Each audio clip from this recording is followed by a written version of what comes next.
We're back. Thanks for staying with us. My next guest joins me in studio, Mr. Riggs Eckelberry. He is the CEO of OriginOil, stock symbols OOIL. Riggs, it's terrific to see you again. Well, Don, I last saw you in Vail, Colorado, right? That's right. That's right. And before that, I think we had, been paying a lot of attention to your company for quite some time, and it's glad to have you back in the studio. Thank you. It's a pleasure.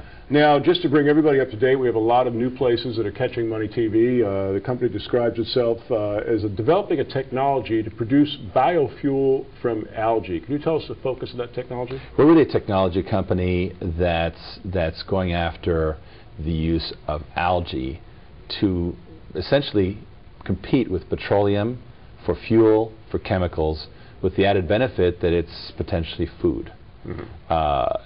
Cattle food, nutritionals, and of course increasingly human food, as in Japan. So algae is a tremendously versatile feedstock, as we call it, and it has the potential to transform the entire fuels picture on the planet.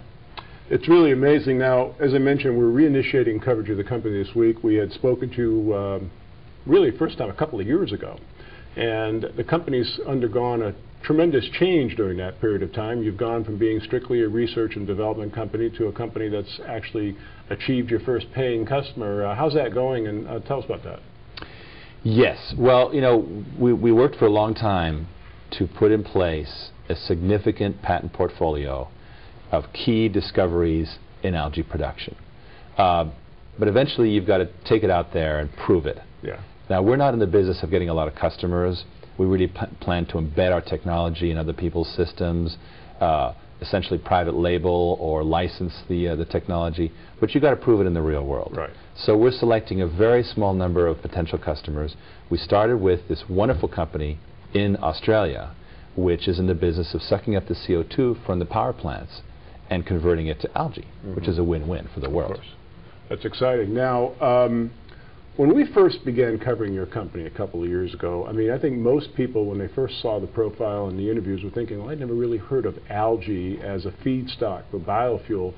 And, fast forward a couple of years, and now we're seeing algae commercials being put out there by Exxon. It must be gratifying to you and to the company to basically see this kind of acceptance of a technology that you've basically been pioneering. Yeah, that's right, Don. And the biggest challenge of being in an industry that's going to be huge is to keep focus on what you are in that technology, because we won't be Exxon. I think that's pretty much worked out. So, how do we coexist? And really, we're focusing in more and more on what's called the midstream.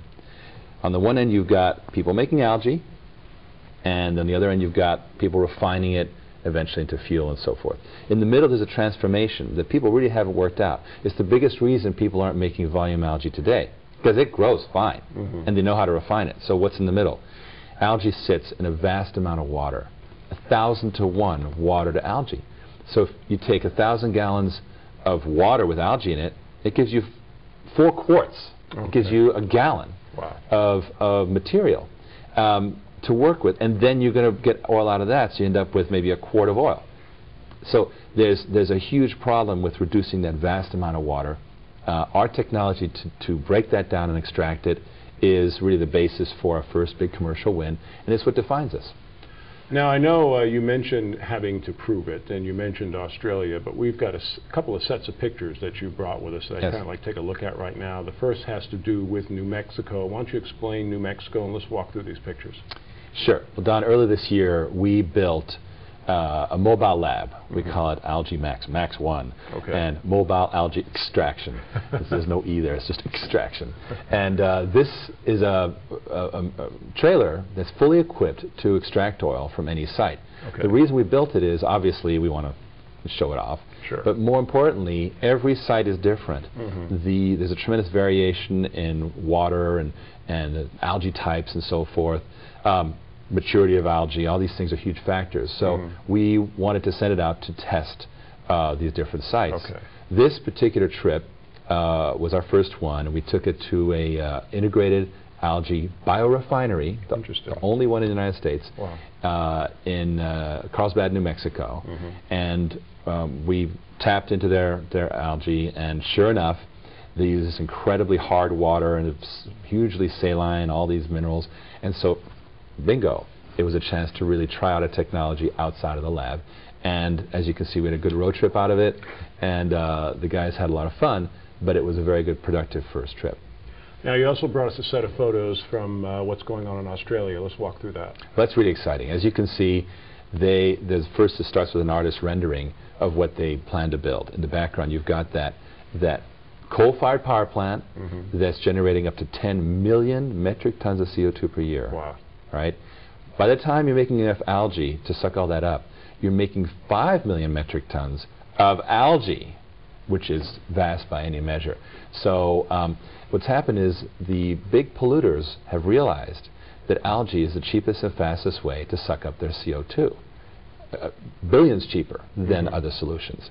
And so that's really the driver for algae, is people getting rid of their CO2. Oh, and by the way, there's great profitable products coming out the other end. So what this company, which is funded by a big mining company called Anglo-American, they wanted, of course, to extract the algae and to feed it CO2. And we went into a relationship, and as you can see, the equipment's being installed. You can see the power plants in the background and so forth. It's a great opportunity to test it. The bags you see are at the testing level, but we'll be growing up to that full artist rendering with them, and eventually, doing millions of gallons. Yeah, it's so amazing when I think back to going back in history a couple of years when we were first introduced to you and your company, and in that period of time we've seen you become almost the international spokesperson for algae production as a feedstock for biofuel. You've spoken at the United Nations. Now we're seeing huge companies like Exxon getting on board with algae. It's just been incredible to watch this ride. Again, the company is OriginOil, stock symbols OOIL. You can get more information by calling us toll-free anywhere in the world, 888-259-4449. Now, Riggs, you announced last month an agreement with someone called MBD Energy Limited. What can you tell us about this deal, and what are the company's expectations? Well, that's the company this wonderful company that's founded by mining interests to biocapture, which means to capture CO2 into biological systems, which is the best way. Other systems take the CO2 from these power plants, freeze it, and shoot it 7 miles down into the ground, which is, of course, it'll never come out, right? It's going to stay there forever. Instead, what they're realizing, for much less, they can actually have carpets of green algae in Australia. They got run, right? Exactly. Algae loves salt water, brackish water, no problem. So there's no water issue.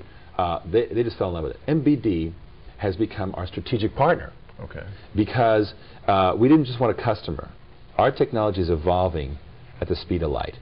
We now have an agreement with them that will collaborate, and they will help us, we'll help them with their systems, and we'll come out of it with a working end-to-end algae production system.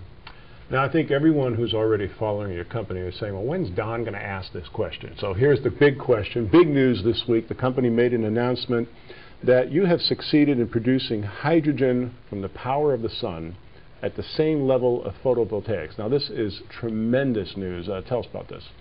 Well, I have to tell you that we have checked and rechecked these figures about 1,300 times.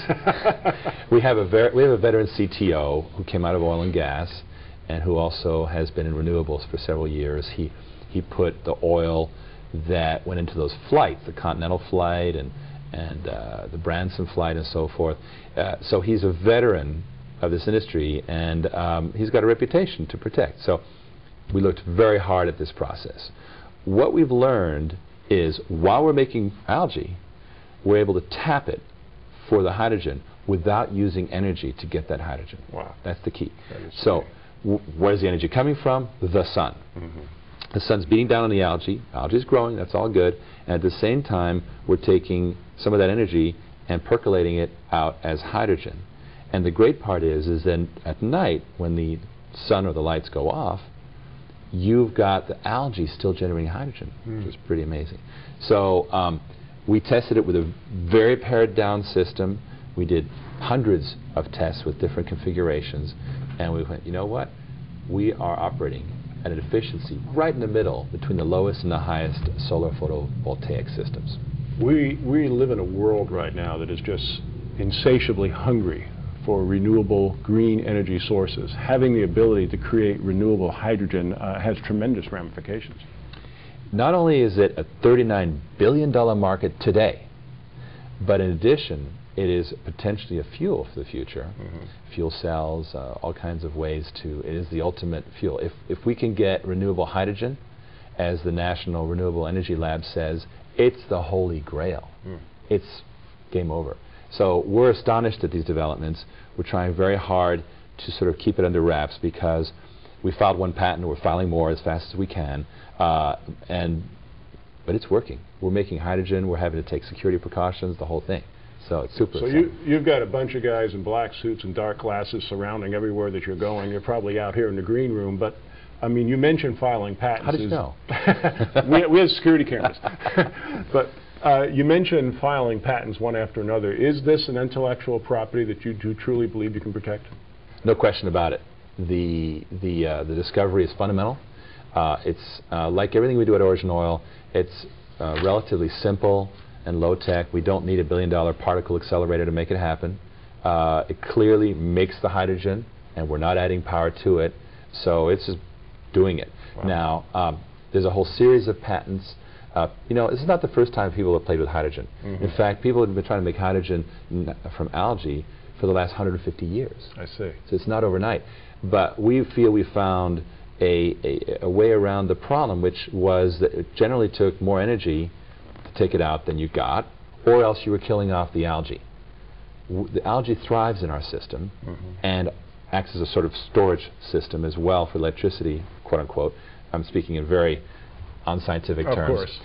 But we've got here an integrated system that is generating hydrogen on a predictable basis, and we have a very good patent firm blocking out the key intellectual property here. Our company essentially is an intellectual property company. We don't plan to make a lot of money in the market. I don't want to build a 2,000-person sales force. Right. We want essentially to license our technology, to embed it in other systems. Many, many people are going to make algae in the world. This is going to be the replacement for petroleum. Rather than us building them all, let's integrate ourselves into the people who build them. And be in the business of cashing licensing checks. Amen to that. This may seem like a silly question, but we're just about out of time. But why is it a good time right now that folks take a closer look at your company?